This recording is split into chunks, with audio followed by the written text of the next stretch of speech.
Beloved, this past week I reflected on the adage that knowledge is knowing that a tomato is a fruit, whereas wisdom is not putting it in a fruit salad.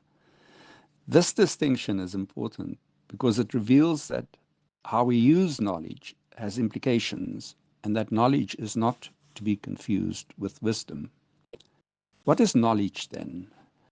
Knowledge is simply the accumulation of facts, information, and skills acquired through experience or education, whereas wisdom is much deeper and more profound.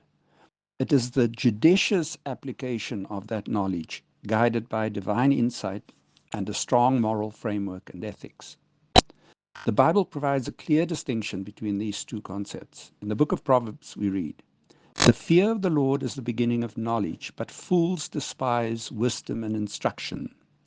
This verse teaches us that true knowledge begins with reverence for God, but it is wisdom that enables us to live righteously. King Solomon found favor with God precisely because he prayed not for wealth or long life, but for wisdom. He asked for a discerning heart to govern God's people and to distinguish between right and wrong. God granted him this request, and Solomon's wisdom became legendary. His example shows us that wisdom is the ability to apply knowledge in a way that honors God and serves others. The Apostle Paul goes further and contrasts worldly wisdom with divine wisdom. He writes, "For the wisdom of this world is foolish in God's sight." True wisdom or divine wisdom comes from God and aligns with his will. Paul reminds us that Christ is the power of God and the wisdom of God. Yeshua, who is the embodiment of divine wisdom, teaches us to live selflessly, love unconditionally, and seek God's kingdom above all else.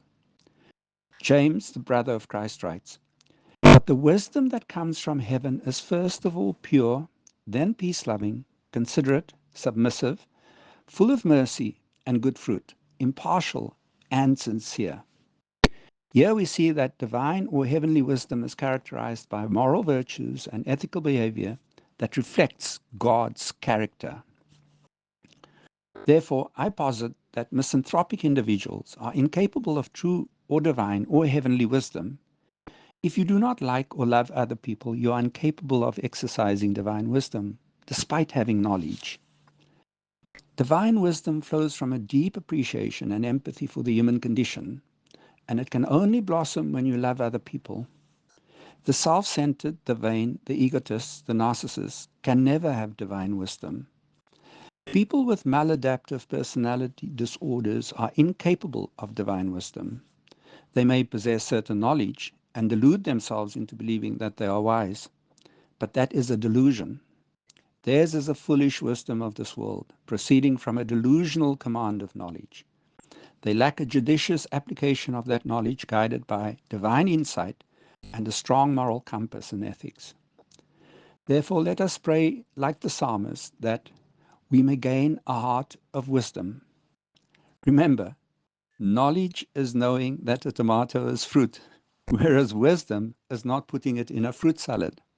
Stay blessed. Shabbat Shalom.